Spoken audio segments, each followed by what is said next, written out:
हम लोग आ गए एक नई वीडियो पे और आज हम लोग देखने वाले हैं बिहार पुलिस से जुड़े हुए जीके और जीएस। मैं बता दूं कि जीके और जीएस सबके लिए बहुत इंपॉर्टेंट है बिहार पुलिस के लिए। मैं बता दूं कि एग्जाम का 70% हिस्सा जो है वो जीके और जीएस से ही रहेंगे। अगर आप चाहते हैं कि 70% हिस्सा, जिसमें से जैसे मैं बता दूं कि 100 क्वेश्चन अगर आपके एग्जाम में आते हैं तो 70 क्वेश्चन जो रहेंगे वो जीके जीएस से रहेंगे, मात्र 30 क्वेश्चन ही अन्य किसी सब्जेक्ट से रहेगा। अगर आप चाहते हैं कि 70 में 70 आपका बिल्कुल सही हो जाए और एक भी गलत नहीं हो, एग्जाम में आप बिल्कुल बेहतरीन करें, तो वीडियो स्किप करके मत जाइएगा, पूरा वीडियो वॉच करके जाइए। मैं निश्चित कहता हूं कि आप एग्जाम में उतना बेहतर करेंगे जितना आपने सोचा ही नहीं था।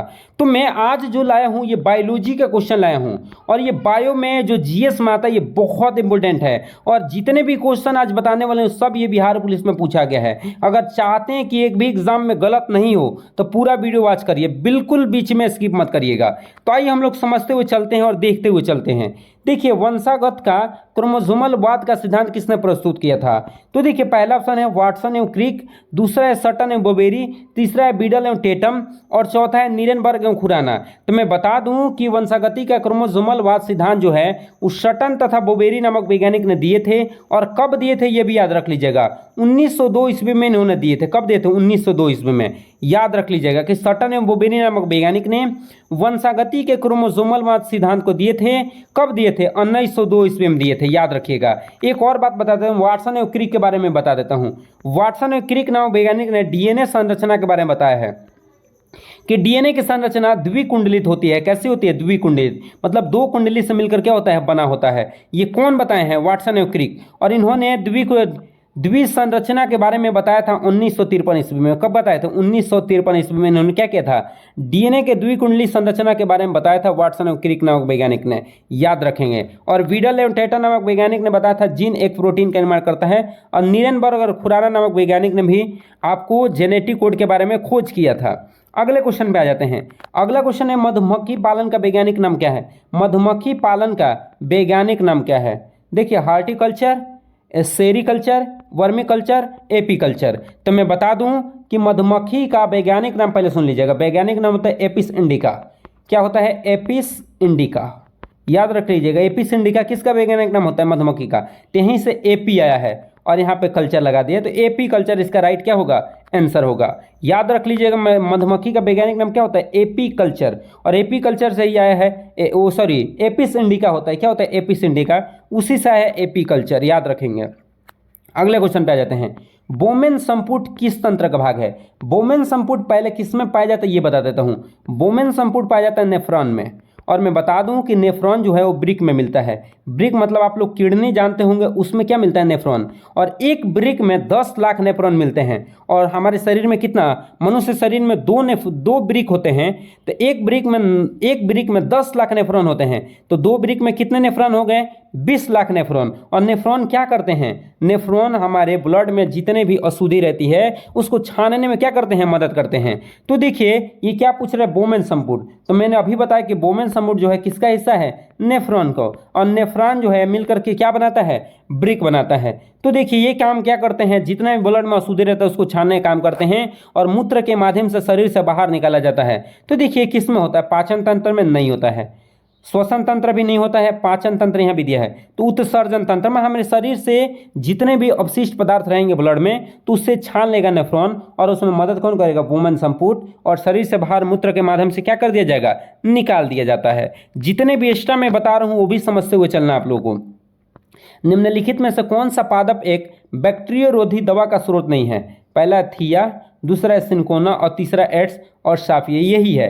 देखिए, थिया से भी बनाया जाता है, सिनकोना से भी दवाई बनाया जाता है, लेकिन ये माफिया जो काफिया जो है इससे नहीं बनाया जाता है। तो बी नंबर बिल्कुल क्या है? सही है। अगला क्वेश्चन देखिए क्या है। दूध शर्करा किस में होता है? देखिए, दूध में पाया जाता है लैक्टोज। किस में पाया जाता है? लैक्टोज दूध में पाया जाता है। और लैक्टोज को तोड़ने वाला एंजाइम कौन सा है ये भी जान लीजिए। लैक्टोज को तोड़ने वाला एंजाइम है लैक्टेज। और लैक्टेज जैसे ही लैक्टोज को तोड़ता है तो ग्लूकोज तथा ग्लैक्टोज में हमारे शरीर में क्या हो जाता है? टूट जाता है। सुनिए, क्या क्वेश्चन आ सकता है कि लैक्टोज जो है वो किस में मिला? दूध शर्करा कहलाता है और इसको तोड़ता है लैक्टेज एंजाइम। और दो चीज़ों में तोड़ता है, एक है ग्लूकोज और दूसरा है ग्लैक्टोज। लैक्टोज याद रख लीजिएगा। तो इसका राइट आंसर क्या होने वाला है, देखिए ऑप्शन क्या है देख लेते हैं पहले। ऑप्शन है पहला लैक्टोज, दूसरा ऑप्शन है माल्टोज, तीसरा है सुक्रोज और चौथा है ग्लैक्टोज। तो इसका राइट आंसर क्या होने वाला है, तो इसका राइट आंसर होने वाला है क्या चीज, लैक्टोज, याद रखिएगा। अगले क्वेश्चन पे आ जाते हैं। अगला क्वेश्चन भी बहुत इंपॉर्टेंट है। नर प्रजनन तंत्र के संदर्भ में कौन सा विकल्प सही नहीं है, देखिए अंडवाहिनी, अंडवाहिनी है और दूसरा है शुक्राशय और शुक्राणु। देखिए शुक्राशय ग्रंथि तो पाया जाता है किसमें, मनुष्य के नर में, शुक्राणु भी पाया जाता है, ठीक है, और अंडवाहिनी नहीं पाया जाता है। मनुष्य शरीर में अंडवाहिनी नहीं पाया जाता है, ये सही पूछ रहा है। अंडवाहिनी नहीं पाया जाती, मादा में पाया जाता है। प्रोस्टेट ग्रंथि नर में होता है, टेस्टोस्टेरोन ये भी होता है, शुक्राणु भी होता है, ये आपको लग रहा है सही है। लेकिन अगला ऑप्शन भी अब मैं आप लोग बता देता हूँ। वृषण नर में होता है लेकिन अंडवाहिनी, अंडवाहिका मनुष्य में नर में नहीं होता है।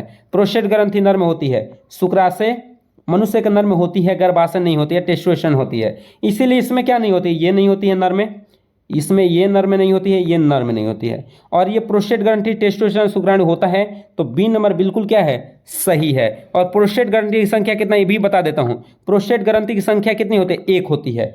नर में कितनी होती है, एक होती है, याद रख लीजिएगा। अगले क्वेश्चन पे आ जाते हैं। अगला क्वेश्चन देखिए क्या है। अगला क्वेश्चन है कि मनुष्य में कौन सा अंग मनुष्य के मादा के प्रजनन संबंधित नहीं है, गर्भाशय मादा में होता है, अपरा भी होता है जिसको प्लासेंटा बोलते हैं, अंडाशय भी होता है जिसकी संख्या 2 होती है, वृषण नर का भाग है जिसके द्वारा शुक्राणु का क्या होता है, निर्माण होता है। जो मनुष्य के नर में वृषण की संख्या कितनी होती है, एक जोड़ी होती है। अगला क्वेश्चन देख लेते हैं। अगला क्वेश्चन क्या है, कौन सा जंतु चिर डिम्बरा दर्शाता है। अब पहला ऑप्शन है फाइकोनोमस और रोकोफोरस और क्या है, आइडा एस्ट्रोमा और डायोगेन। तो मैं बता दूं कि इसका राइट आंसर जो होने वाला है वो ए नंबर बिल्कुल क्या होने वाला है, करेक्ट है। ए नंबर बिल्कुल करेक्ट है। और जितने भी क्वेश्चन मैं आप लोगों को बता रहा हूं ये सब पूछा गया है किससे, किसमें पूछा गया है, बिहार पुलिस में पहले पूछा जा चुका है। मानव के रुधिर में बिडाल टेस्ट, देखिए बिडाल टेस्ट किया जाता है अगर आपको बीमारी हो जाता है टाइफाइड। क्या बीमारी हो जाता है, टाइफाइड बीमारी होती है। और ये टाइफाइड बीमारी होती किससे है, तो साल्मोनेला टाइफी से। टाइफाइड बीमारी किससे होती है, साल्मोनेला टाइफी से होती है। साल्मोनेला टाइफी एक प्रकार का जीवाणु है जिसके द्वारा टाइफाइड होता है। और जो टाइफाइड है ये आंत में होने वाली बीमारी है। कहाँ होने वाली बीमारी है बाबू, आंत में होने वाली बीमारी है, ये भी याद रख लीजिएगा। और इसी के लिए बिडाल टेस्ट कराया जाता है। तो यहाँ पे क्वेश्चन क्या दे रखा है कि बिडाल टेस्ट किसके संक्रमण को दर्शाता है, एंटीएमिबा हिस्टोलिटिका नहीं, ये स्टेरिका होता है। माइक्रोबैक्टीरिया ट्यूबरकुलोसिस ये भी नहीं होता है। देखिए यहाँ पे साल्मोनेला टाइफी, साल्मोनेला टाइफी से कौन सा बुखार होता है, टाइफाइड होता है जो हमारे किस में होती है, आंत में। तो इसीलिए बिडाल टेस्ट उसी को जांचने के लिए किया जाता है। अगला क्वेश्चन देखिए क्या है, निम्न से कौन सा वृक्ष से अपसानिक मूल पाया जाता है। आम के वृक्ष में, बरगद के वृक्ष में, नीम के वृक्ष में और क्या, चिनार के वृक्ष में। तो मैं बता दूं अपसानिक जो मूल होता है वो बरगद के वृक्ष में ही क्या होता है, पाया जाता है। इस बात को याद रखिएगा। अगले क्वेश्चन पे आ जाता है। अगला क्वेश्चन क्या है कि पक्षियों के तेल अथवा प्रीन ग्रंथि किस भाग में होती है, पूरे शरीर में नहीं होती है, पंख में नहीं होते, पैरों में भी नहीं होते, पूंछ के आधार पर होती है। ये बात याद रख लीजिएगा। ये तो आप लोग पहले से भी जानते होंगे इसके बारे में। ये भी जानते होंगे डॉट डॉट पादप है जिसमें बीज और फलों के भीतर पाया जाता है। Gymnosperm, pteridophyte, bryophyte, angiosperm. तो एंजियोस्पर्म जो होता है बीज और फल के भीतर होता है, इस बात को याद रखिएगा। ये क्वेश्चन कोई जान ही नहीं है।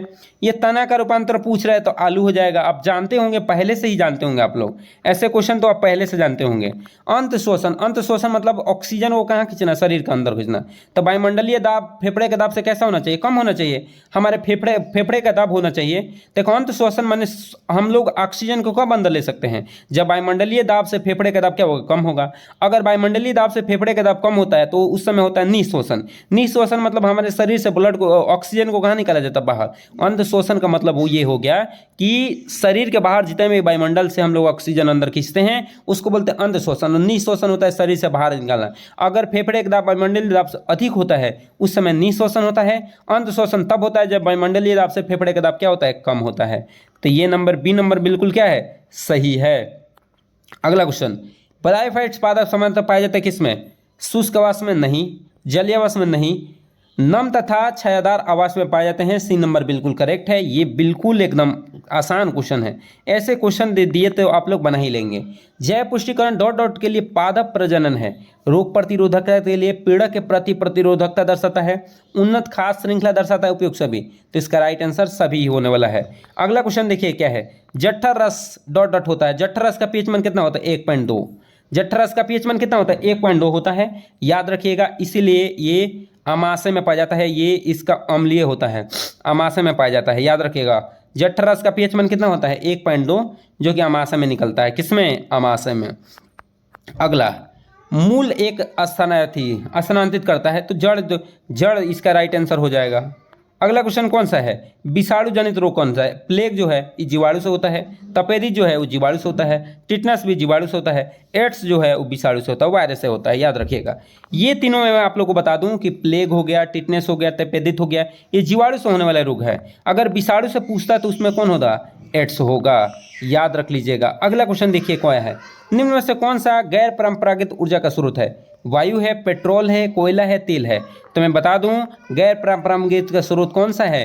वायु है। अगले क्वेश्चन भी देखिए क्या है, बहुत इंपॉर्टेंट क्वेश्चन है। निम्न जंतु में से कौन सा जंतु एक पारितंत्र में एक संयम एक से अधिक पोषक स्तरों को प्रदर्शित करता है? गौरैया, जो सर्वाहारी भी हो जाती है और शाकाहारी भी हो जाती है और मांसाहारी भी हो जाती है, बीज को भी खा लेती है और कीटभक्षी को भी खा लेती है, इसलिए ये आंसर हो गया।